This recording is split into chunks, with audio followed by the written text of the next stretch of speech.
Aloha. Welcome to our sixth season of Human Rights and Sustainability Campus Community Dialogue. The focus is to bring together the campus and community to discuss important issues related to the fields of human rights and sustainability. And this is our February edition, Valentine's Day. And we're actually coming to you live from Manoa campus. And at Manoa, we're actually doing the Billion Rising event outside. And so at the Billion Rising event outside, we actually have a couple of different things. We have tarot testing with different tarot from the Center for Hawaiian Studies that's grown there. We also have people making signs and putting their signs up that we'll talk about a little bit later. And we also have that we're giving away plants for people to take them home and start planning their own food security. And since we met last month we had two different activities. We had one to show you how to advocate at the legislature for your human rights, and another one looking at youth engagement with the United Nations Association. And for February 14th, we're focusing on climate change and gender justice, as well as adaptation models around the world. So it's also the anniversary of Billion Rising. So we're connected with all the other organizations and communities standing up together with their flash mobs and dancing for justice and democracy, as well as personal dignity for all people on the planet. So it's great that we can have people joining us this time. It's raining a lot across the state, so we know that's a difficult thing, but we thank you for coming and showing up. Since the last time we met, there were a couple things going on. The World Economic Forum took place in Davos, Switzerland, and that brought together, of course, the heads of state, as well as with different individuals who were organizing to work on specific projects. Matt Damon's water.org project that we can discuss as well. And another important thing was also the State of the Union. And that was quite significant because President Obama, from the 19th through the 21st minute, focused on the important issue of climate change, saying that it's real and that we owe it to our future generations that will actually take actions and organize to ensure human rights for the people. And so one thing we thought we'd do first is just show the Billion Rising video that just came up. It's kind of a powerful film, and we'll start with that, and then we'll come back to our event here on Oahu.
right, so that was the first film that we're going to show there. That was the new screener that they're putting out for today. And across Hawaii, everyone's organizing Billion Rising activities. Of course, they're dancing in the rain now in Manoa outside.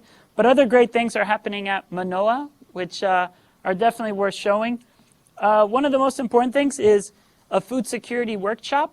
At the food security workshop, here you can see kalo. We're actually passing these out and giving them to students and giving them as well small sheets so they can know how to grow it and that it'll actually be able to live and survive.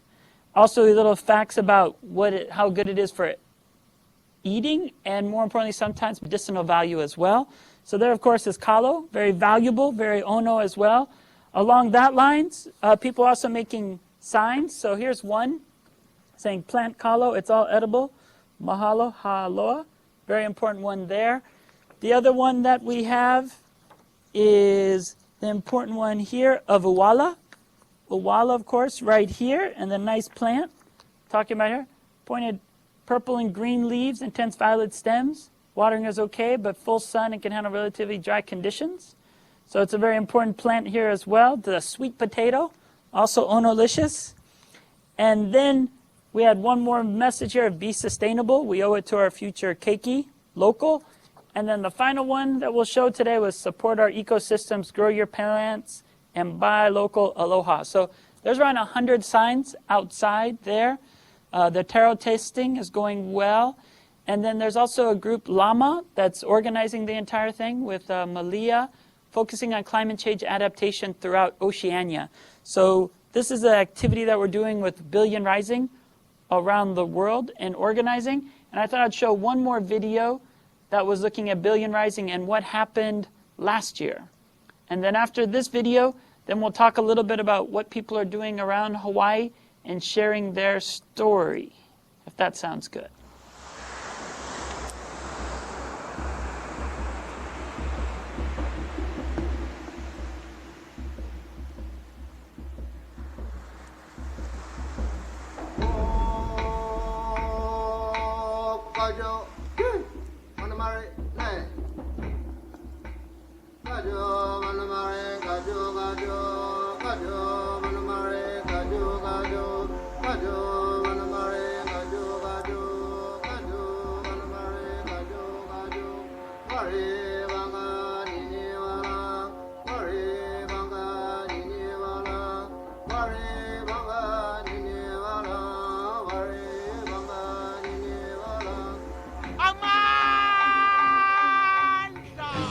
Well, it is Valentine's Day like no To mark other. Valentine's Day, the 1 Billion Rising 1 billion rising campaign. Dünya çapında 1 milyar kadın kadına şiddete 1 billion women will be Every 2 minutes, somewhere in the United States, someone is sexually assaulted.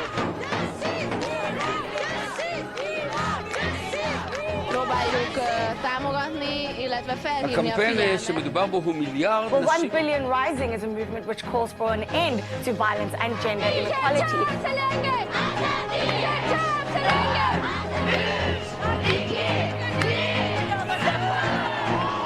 the global campaign dubbed 8 Billion Rising. Somali women in Mogadishu have joined the world in Fact, in every village you will see scenes like these. Then episode'lo 1 billion rising జరుగుతోంది.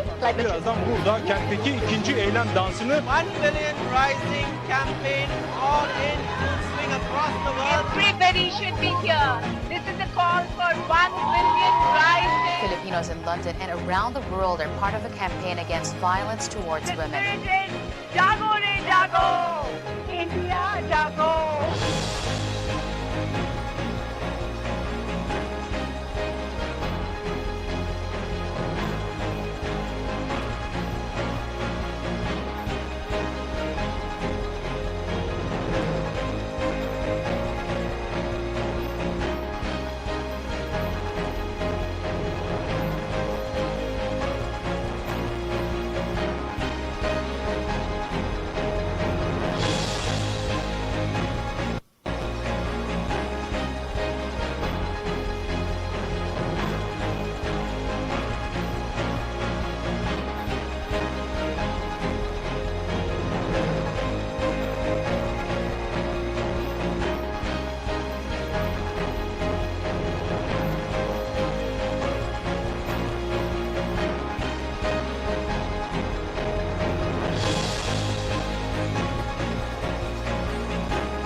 day, so everyone's dancing all over the world. It's part of a global revolution. In more than 205 countries today, people are rising. I want to tell you, you are making history. This has never happened before in the world, that 200 countries have come together. This thing that we are part of today has never happened in the history of the world.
So the great thing is, around the world, women are organizing and rising up together to give their perspectives about the important issues of gender justice. And here on Oahu, like I said, we're having our own event. And the focus of today's theme was roots, resistance, and redefining romance. Because we know love is much more than just those cheap chocolates people buy, and more importantly, those little roses they cut. We looked at doing more sustainably, so we have got all these plants here that we're passing out to students going by. We also are working on important issues because women are impacted most by climate change. So here we have the Hawaii climate sheet. I can bring that up real quick. There's the Hawaii climate change. It's a briefing sheet that's looking at the important issues of climate change adaptation here in Hawaii. Another one I have here is climate change law and policy in Hawaii, and that's being coordinated with the UH Law School, with LAMA, as well and Pacific Risa. They're outside at the booths there. And then the last one, just to show you really quickly, is Climate Change in Pacific Islands, Indicators and Impacts. So these are some of the information that's being shared outside. That's part of the global campaign for the Billion Rising. And I just wanted to turn it over to Aliantha on Maui. I know she's a very busy woman doing lots of things, but I thought Billion Rising is very important. It was, of course, created by Eve Ensler out of the work she was doing with Vagina Monologues. And those are very important activities that happen usually on our Valentine's Day. But the Billion Rising is brand new for one day to get women around the world to rise up. But I know Aliantha has been doing activities around Maui and creating a brand new nonprofit that's very much dedicated to a lot of the issues we're talking about today. And I thought it'd be great just to hear more about it and discuss with her about that. So Aliantha? Thank you, Josh. I'm totally happy to be here. So I have to hold this thing down the entire time I'm talking? No, I think you just touch it and leave it. Try that. Does it work? Apparently not. Okay. Okay, so I hope you don't get a finger cramp from that. You know, it's better than tweeting my Friday away, so we'll try it out. Yeah, so here on Maui, we started a nonprofit about 1.5 years ago. It's called Ke'au Ikamakani Hoi Ha'ili. It's named after the wind of the particular site that we're at. We have 64 acres of county land in Wai'ehu, which is in Wailuku. And the county just acquired this property about 1 year ago. So we're working with them to take over the lease and be able to care for the land full time. What we've done so far is put in 5 taro patches, and we've been maintaining them. And we also have a garden growing, and we actually have a lot of uala, which is awesome to grow because you basically just throw it in the dirt and it grows. Not a lot of maintenance.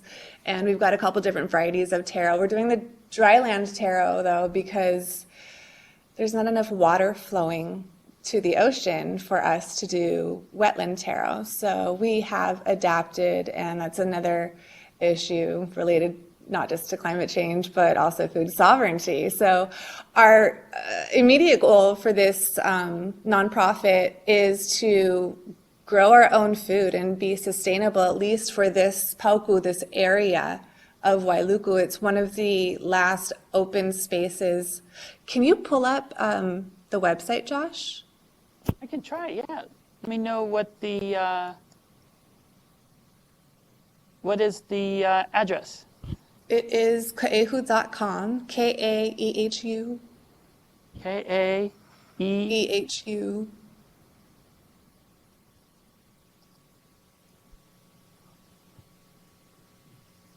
There you go. So if you take a look at this, yeah, so if you take a look at the picture, can you scroll down a little more? Sure. You can immediately identify the 64 acres of open land. Yes. Surrounded by the Wai'ehu tract development. So we're really trying to preserve it. And there's also, if you see those 2 circles of how the darker green, that's where fish ponds used to be, ancient loko'i'a. So we are going to be working on rebuilding the fish ponds so that we can not only grow kalo, but fish as well. Cool. What else do you want to know? What was the inspiration behind it? And then how are you able to go about doing that? And then I think now you get to do it like as almost full time, right? So that's great that you're able to put your energy behind this and then moving forward with it. Yeah, it's been a pretty special piece of land. I mean, there's cultural significance as far as burials and archaeological sites. We also have a lot of unique lineal descendant history that we've found on the land. Kahikili's warriors used to train there. And it used to feed, apparently, this entire side of Maui, the entire Wai'ehu, Wailuku side. So we want to really just restore what used to be there and bring the land back to its glory as much as possible. I am in Papaoli. I do Hawaiian chanting, and I've been chanting down there for about the past 4 or 5 years now, and it's just a special place to me. So after I graduated from UH, I kind of didn't really have a lot going on. And the community, we got a group of people together and we decided to form a nonprofit. It's a lot of paperwork and a lot of work to get a nonprofit formed, but we're doing it. And the more people know about it, the more they want to become involved. So it's, and when you're working for something like sustainability, like food security, like climate justice, like community capacity building, like cultural values, different traditional cultural things. Like we want to get hula classes and language classes and et cetera down there too. A really holistic approach to how a community should operate. That's actually good. It looks like, I mean, it's kind of like how so many things start as so small, but how much work goes into it, and then more importantly, how it can grow. And, you know, the way the West views the world of compartmentalizing everything till nothing's connected and no one knows what to do, I think it sounds like a great vision, especially to bring everything back. And when you look at the way you said it, in between every one of your likes, it was all the things that people stand up and care about. When you look at the issue of food sovereignty, when you look at the issue of climate justice, when you look at the issue of cultural renaissance with making sure that Hawaii is what it was, and more importantly, what it could be in the future, and not just stuck with this these development models that we have here of townhouses and other things that just sprawl out across our islands, but in a way, looking forward by being rooted in the past and walking in the footsteps of our ancestors. I think it looks like a great project. Absolutely, and that was kind of one of our first principles, was that we had to look at our kupuna, we had to look at what was there before. We had to talk to the original people of this particular land to see where we should go and how we should be guided and what should guide us to get there. And when we look at a long-term vision, a lot of us in the community, and we're going to be doing a lot more community outreach as well, we're just getting started, but when we look to the community, we want to create a safe community space for children, for families, where kids will know what plants are good for healing what cuts and when is the best time to fish on this part and what they should be fishing for. You know, we want to bring it back to a simpler time and get them off of their iPads. That's the other thing. That sounds good, especially there's too much high tech and not enough high touch these days. Only good touching though, right? Right, of course. And so when you're looking at the high good touching, and the important thing there is that you're even starting with the children, I think that'll make a difference, because then they'll know that from when they grew up, and that'll be their memories there, not just, you know, the McDonald's on the corner or the other things that have been there. So I think that'll set up a good, really, example of engagement and empowerment, that they can see how to also then occupy more space and reclaim land to build more examples like this. And then it gives better examples for what's amazing on Maui than the recent example of a lot of women missing. I think that'd be, of course, a lot better for everybody to see that important part of Maui there. Are there any other aspects you'd like to add or discuss?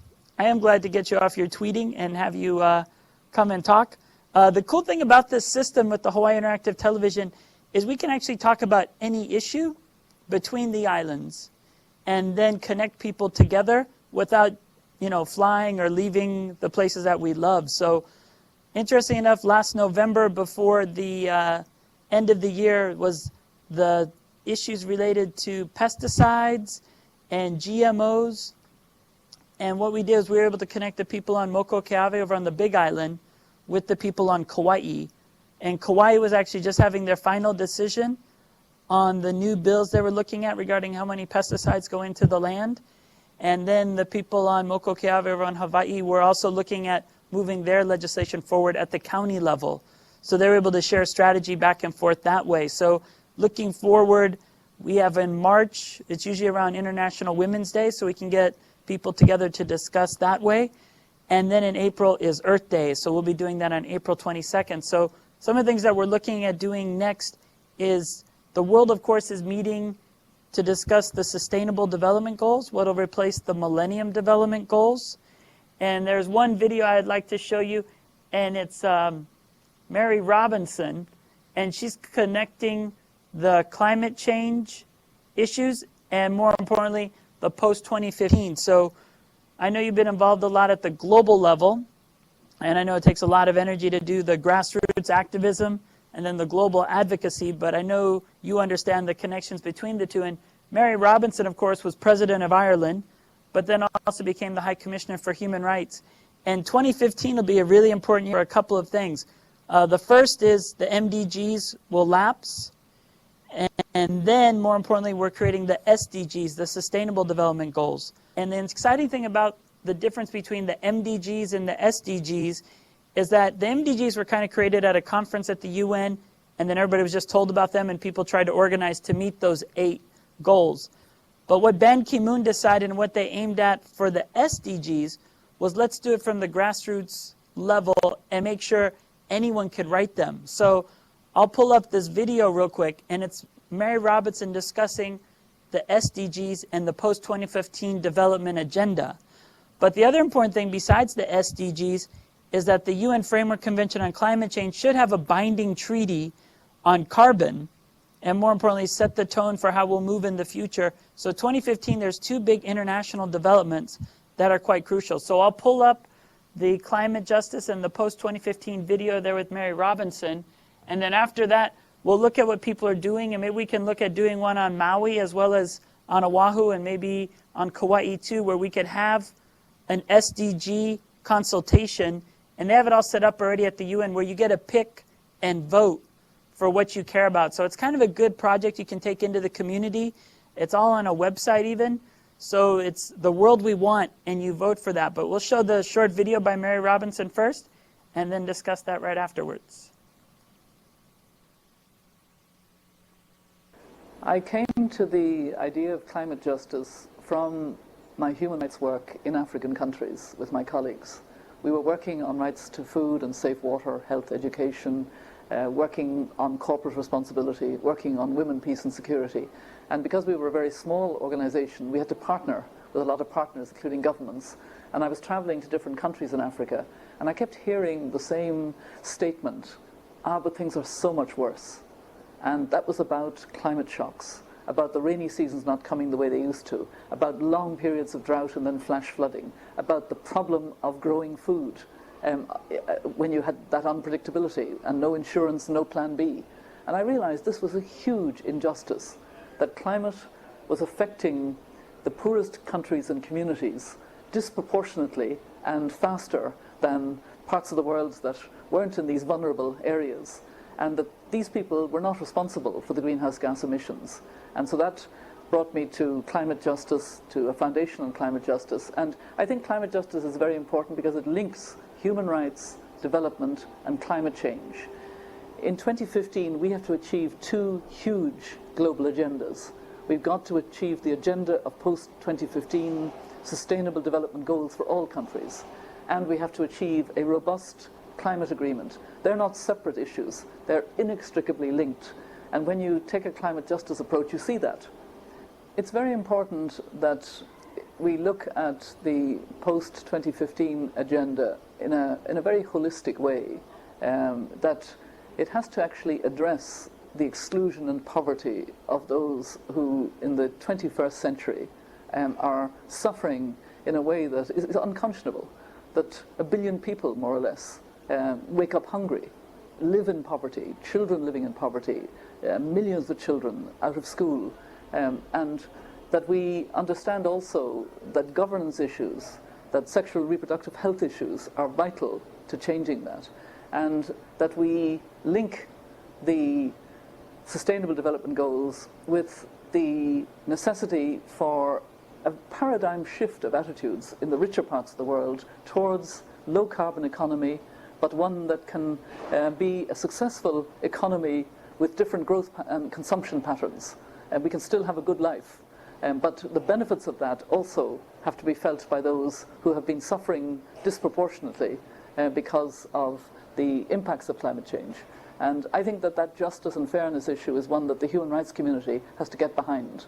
And climate justice obviously brings that together. And we have to link those two agendas and speak urgently about the need to stay below 2 degrees Celsius of warming, or we would say 1.5 degrees, in order that small island states can continue and that we don't have millions of people having to leave the land of the bones of their ancestors, which is the fear.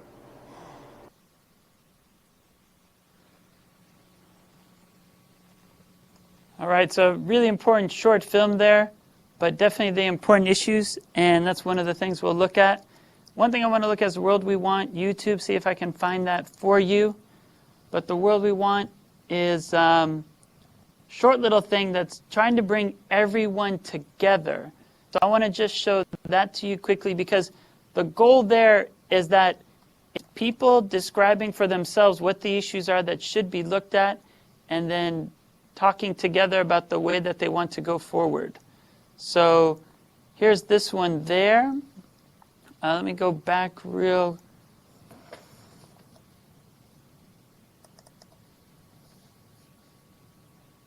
There you go.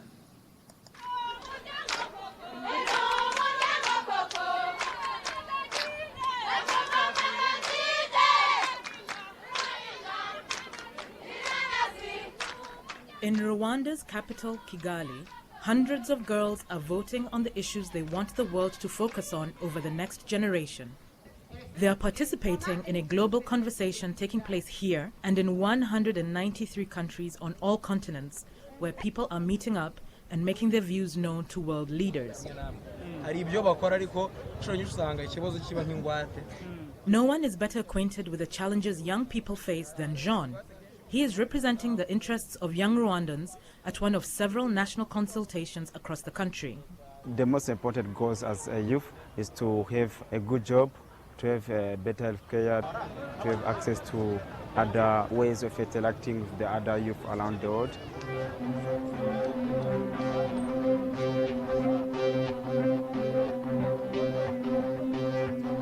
In the year 2000, the Millennium Development Goals identified 8 targets aimed at reducing global poverty. From universal education to protecting the environment, these goals provided a blueprint for government action. People across the world have mobilized for the MDGs, the most successful anti-poverty push in history. Now, we must finish the job and tackle a new generation of development challenges. As 2015 quickly approaches, people are influencing the next set of goals. Whether meeting publicly, online, or via text message, modern technology has changed the way people can discuss what's important to them. Clarice understands the power of social media. Her company built a digital service for more than 20,000 teenage girls to interact and share their opinions by text message. The role of technology in providing people with an opportunity to share their opinions on what they think should be at the top of the agenda, I believe is a very critical one. It gives people a sense of ownership. Over 50% of Rwandans have access to a mobile phone. This is just an amazing channel just to get their opinion, and it's very affordable. I want this to be the most inclusive global development process the world has ever known. Development, after all, is about people. People must be in the driver's seat. Their aspirations and ambitions must shape our policies and goals. 87 countries worldwide have held national consultations, town hall-style discussions where people met up to share what is most important to them.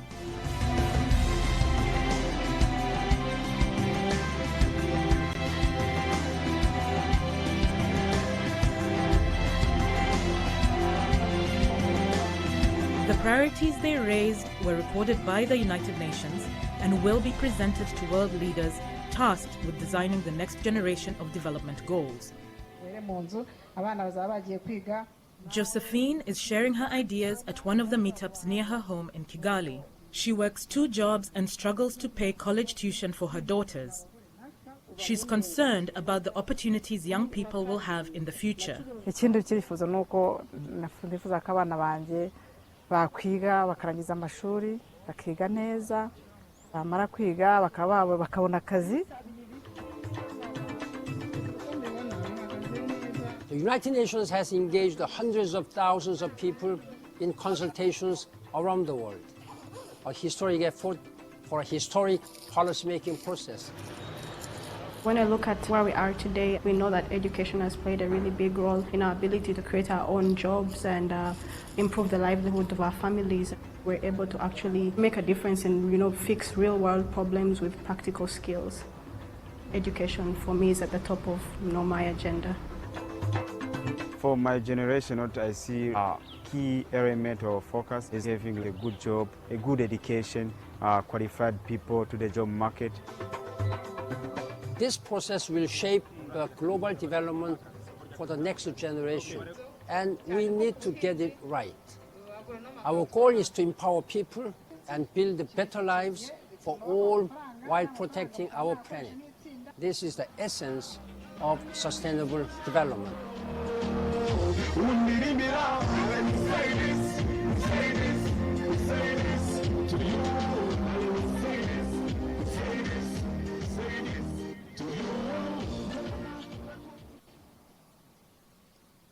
So that was a small, short one, but still a pretty vital overview of what they're trying to do. So one exciting thing that we could do, Aliantha, is that, we could look at doing those across Hawaii. We could use this television system, we could use Google Hangout, or we could also do them in communities. But it would be interesting because anytime you vote, the tally goes straight to the UN, and then the UN keeps track of it. And there's 2 groups. One is the Open Working Group, which is all the governments meeting together and deciding. And the other is a high-level panel headed by David Cameron from the UK, as well as the finance minister from Nigeria, and like eminent people, 30 of them. So it seems like a simple way, but then it's not just about the SDGs, but then it's finding out what everybody cares about in Hawaii and then creating local versions of those where they then could be kind of excited like you are to do what you believe in, as opposed to trying to do what everybody tells us what we should do. Yeah, I definitely agree. I would love to be a part of that. It sounds, inclusiveness, what Ban Ki-moon was talking about, is so important, especially right now with the level of globalization and our economy and getting away from too much dependency of outside sources, I guess. So getting as many people involved in the community and just the awareness, I think you can always create more awareness. It's never a bad thing. And being able to be heard not just locally or on a state level, but national and international is such an amazing opportunity. I think that it should be taken advantage of whenever we can. Yeah, it just came out and it's not finalized, which is important. And then it is good because they actually have it just on one sheet. When you look at the world we want and you look at what they have, it really is just one small sheet. And then from there, you could actually see what people are doing and how they're doing it. So to me, it looks pretty amazing if it looks that small and that simple. It's been kind of exciting that way. This is the website of the world we want. And so you can actually see, here's that, and then you get to pick whatever of the 16 issues you think are the most important. And everyone can actually vote on it and decide. So we think it's actually been a pretty good tool. And the more that we've done it, the more we've realized anyone can participate. And here's some of the themes that they're coming up with. And even look right here, if we go onto this right now, we could do it a couple of ways with the youth. And I know you're more connected as well. What we could do is we could actually let people use technology and have it set up depending on where we're at. Maybe if we're in Hana or some of the more remote places or Makawao, technology is not as, but we can have people do the papers and vote on ballots and then tabulate those and send those in. And we can also have people just doing it straight away directly on the internet. So people can actually vote that way. And then what I thought we could do here in Hawaii is the SDGs are going to be around for a while. It's not when 2015 comes, it's over. But the exciting thing is from 2014 now until 2015, people can vote and shape them. And that thing gets everybody excited and participating. But then more importantly, once they're picked, the exciting thing is we can actually then have people say, what are you going to do now related to SDG? Right now there's 12 of them. With SDG 1 on Maui, that then realizes that goal. And the exciting thing and the difference between the Millennium Development Goals and the Sustainable Development Goals is SDGs will apply to all 193 countries. It's not going to just be like the MDGs just for the so-called developing world. It's for every country, every community. So the exciting thing then is, while you're doing your project on Maui, and if someone says, why are you doing this and what is this for and how is it significant in the world, not only can you give the historical context of the cultural significance of that piece of land where you're working, but you can also say it's in the future, this is what everybody's doing in the world.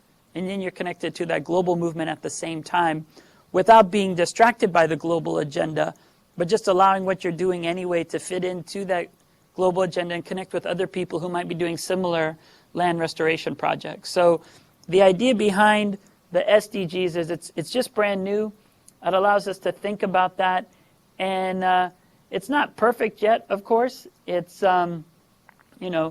just been there. They're coming up with different ideas. This is interesting here where you can see the different things of what they're looking at. So these are the thematic consultations real quick that have come up so far. Inequalities, absolutely crucial. Governance, growth and employment, environmental sustainability, education, health, food security and nutrition, conflict and fragility, population dynamics, water and energy. And if you look at those, over half of them at least fit into your project already. From growth and employment, environment and sustainability, education, food security and nutrition, water, all those things come up as well as health. And then it connects with the global agenda of what's going on, but more importantly, you frame it with what's valuable to you on the local level. So that's kind of an exciting thing of what we could look at and things that we could do where either one, like I said, we come up with a strategy on each island and we could base them at the university or even in the high schools and try to get community programs to be able to allow everyone to pick.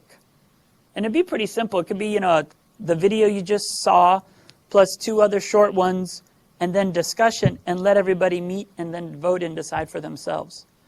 And the cool part is that, like it does say, you can actually log in, sign up, and participate directly. So it's an idea of what we could start doing in March and do that through May before, most people get into all the other issues and the semesters end. So that's just one thing that I thought I'd share with you and get your perspective on. And see what you thought.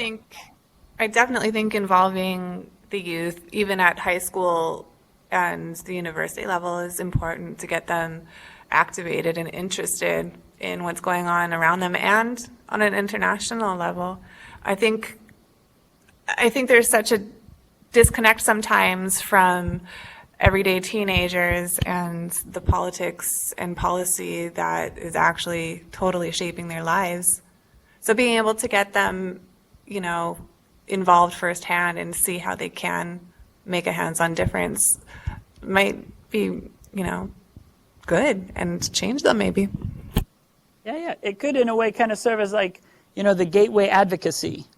The first thing they do, and it seems so small and simple, and then actually, like most people know, once you get involved in politics a little bit, it's amazingly exciting when you're able to see if you can make a difference and do the things that you've been able to do already in your time that you've been getting involved as well. Absolutely. All righty. It's just funny to think about myself from where I was, going through school and being concerned about certain issues and being upset about certain things and thinking things should change, and oh, I'm just a student writing papers, and then it kind of, you just follow it and it kind of turns into something else. And I ended up traveling and helping write policy and starting a nonprofit, and kind of a lot more government work maybe than you'd expect doing a nonprofit, but you have to make good contacts and good relationships. Yeah, and it sounds like you made progress. I mean, if you're able to get a connection with the county and it's in no way compromising the goals of what you want to do. I think a lot of time we always think of government as like this evil entity. And, especially if you're teaching political science, everybody's like, government, it's over there. But, still on Maui and as well as even in the state of Hawaii, you can actually go down and meet with your elected officials, talk to them. And if you have a good idea, it can turn into an initiative. And then yours, like an initiative, and in a way comes an institution that then can be vibrant. I mean, it can have the values and the voice of the people from the region to be able to participate, and it'll even continue to grow beyond how you see it even today. And it is true. And that's it a is huge advantage that we have being in Maui and being in Hawaii. We have a huge advantage that we have to take we have a responsibility to do something about it. Yeah, I know. One thing we were doing on the county level is we were finding out what people have done around the U.S. on human rights, and they actually have city-county resolutions on a state of human rights. And Washington, D.C. was one of the first ones. And it was pretty cool. They talked to high school students and shared with them about human rights. And then from that, they said they wanted human rights to be the framework for them to decide on how the Washington, D.C. Council made decisions for the city. And they actually passed it. And now a couple other countries, and more importantly, cities in Seattle and other places have passed those too. And we're looking at doing those across the state of Hawaii. So maybe we might do that together, and I'll send that to you. And like it is usually done, it's an education campaign where everybody's like, why pass this? What's it about? But then the interesting thing is once it is passed, if certain people are trying to pass bills or do things that go against the values of human rights, we can bring it up as a reminder of, you passed this resolution on Maui being a county of human rights. And this should guide our policies. And this, what you're proposing, would actually go against what you, of course, said would be your guiding principles. So, and it is fascinating how far things can go at the same point. I know, if you think about from the classroom to then community engagement, and then after that, global civil society, it's with technology, there's so many ways to connect good people to do good projects. It's important to do that. Let me show one more video for you real quick, and then it's the important issue looking at a climate justice narrative that's been valuable, and then I'll send you some information to follow up, and let's see if we can plan in March sometime together a Sustainable Development Goals Summit or a consultation with the community, and we'll work it out where either we do it on Google Hangouts or I'll come over and we can do different things, but just to try to keep the momentum. Yeah, definitely sounds good. I need momentum keeping. Okay, that's good, because I know. Yes, go ahead. Is anybody else watching this if those rooms are empty? They are empty. It was the first time we tried it on Valentine's Day. So normally we have it on each island, and Hawaii Island has brought their UNA USA, United Nations Association Club. So what we're looking at and what we're aiming to do on each island is to kind of bring the Amnesty International, the United Nations Association. I don't know, did you meet ONE last week? Claire Hazelgrove from the ONE campaign was actually on Maui. Did you hear? Okay, so just all the groups that kind of care about these common issues to be able to come together and network once a month with the interactive television system. And the idea behind it was we were thinking Valentine's Day would be a good day, and then we got so active here on Oahu with the Billion Rising that everyone's actually organizing things, and it's all actually at the same time, and no one can come into their rooms from their events that are happening in Hilo right now and on Kauai. But the idea behind it is that every month we'd have a gathering and everybody can just share mana'o of what they're doing, or more importantly say, I'm not sure what's going on and how can we connect. So that's the idea behind it. And depending on the month, we range from this low one of 2 to as high as 35 last month on the one looking at how to do advocacy and lobbying. And it brought all the people working with children that are being adopted and looking at those issues of the Convention on the Rights of the Child. And one exciting aspect about it that happened is it actually can record. So we record them and then we're able to then post it to the website and do things. So it's kind of an endless ability to be able to engage on new ways. No, I think this HITS thing is amazing, except that I can't see myself. And yeah, but you I can look see okay from here. 4, 5, 6, 7. I can see 8 different empty rooms, or 8 angles of empty rooms, but not me. But I can see you on the other big one. I was also kind of asking to see how professional I should be, if depending on my audience, right? So it's absolutely fine.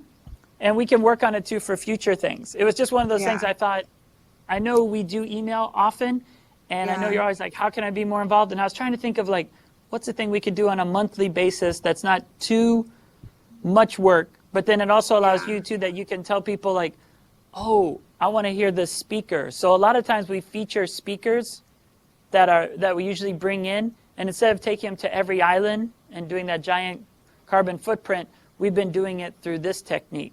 So no, I think this is great, and I think just the first things that already come to my mind is organizing any student cohort or anything here, and any relationships with any of the high schools that may already exist, and utilizing the student energy.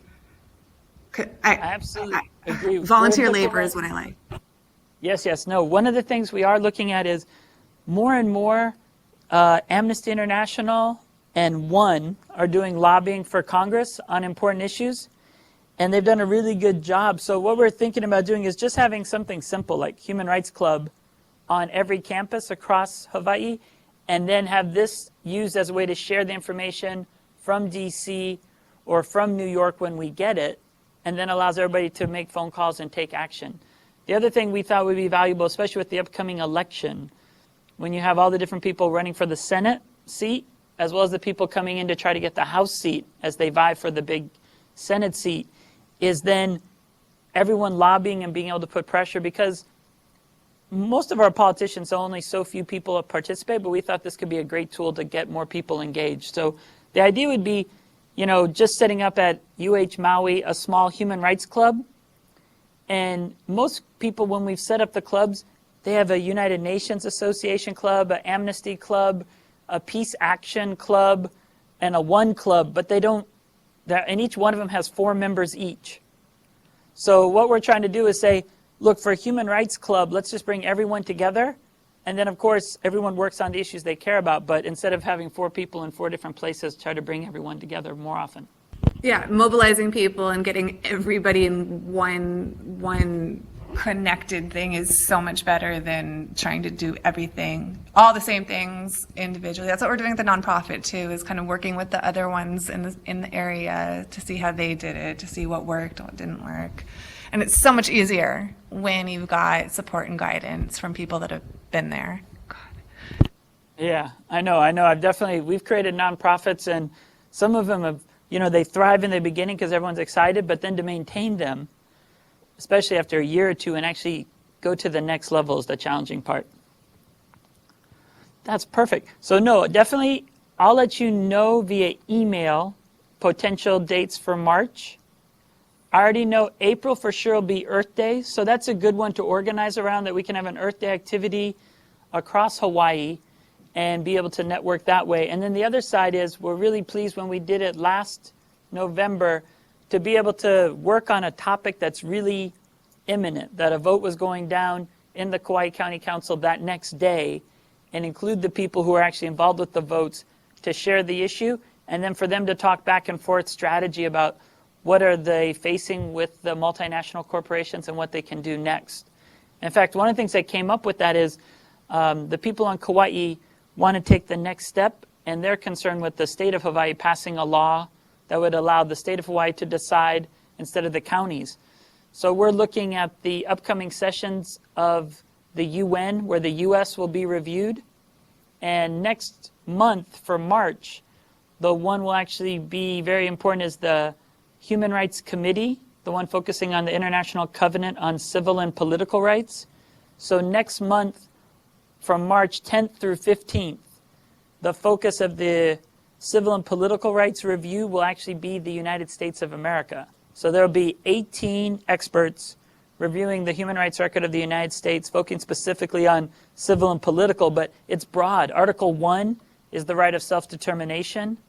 Article 27 is culture and language. So there's so much room there. And so what we're looking at doing with that is bringing the voice of the people from Kauai that passed a bill and then were sued by the 3 corporations to not change their ways. And that's kind of a growing trend where, you know, you actually had the SEC say that corporations had to say how much money they were putting in when they were going to other countries, such as, you know, Nigeria for oil deals. And instead of saying, oh, that's a great compliance issue to have transparency, they sued the SEC. So this is kind of the trend that if we do use our tools and we're able to make laws that are passed to then guarantee our rights, then the corporations sue, and then that's when most people, of course, go, well, what can we do now? We don't have the funds to be able to organize. So we're going to take the case of Kauai to Geneva next month, and we're going to do it under a couple of different issues. One of self-determination, because you have the right in paragraph 2 of Article 1 to use your natural wealth and resources as you want. So the people there voted that they would rather at least know what's being put in the ground by the companies, but also put in more sustainable food that is, of course, from Kauai. But 2, the right to information, that everyone should know what's going on and that it shouldn't be something that they have to actually organize for just to be able to know what's happening. So a couple of medical doctors and different people involved in the community have been a little alarmed at how people's health has been closest to the places where they're spraying the pesticides and growing some of the food. So we're going to try to connect them with the U.S. Human Rights Network as well as with the global work, because we see that all over the world where corporations come and spray and do what they want without considering its impact on the, in this case, the island community of Kauai. That's amazing. That's great. That's what an opportune time to bring the issue forward. It is, and it just worked out so well. So we're going to bring potentially the legislators or the county councilmen. They have a connection with United, so they might be able to fly there and then be able to speak. And then if not, we're going to use Skype so they can connect with the side events to organize that way. We've been using Google Hangouts and Skype last month in Geneva. So we actually had people from Cambodia and Vietnam actually be protesting outside, come in, and then give the UN exact updates about what's going on in their country right before they did the Universal Periodic Review of their country. So I'm trying to get better with technology. I know you're a little bit better at it than me, but trying to figure out how we can organize better to engage people. I'm not that good with technology. I don't even know how to turn this on. So, hey, but you tweet and do all those other really good things. So next thing I want to do is just feature this climate justice narrative. It's a short video, but a pretty good one, where they're explaining how they can approach it, and it's probably the newest area of human rights work. So I thought I'd feature that, and then I want to thank you for your time and being able to come in, and then we'll aim to meet up in March, if that sounds good. Yeah, man. Thanks for having me and thinking of me in March.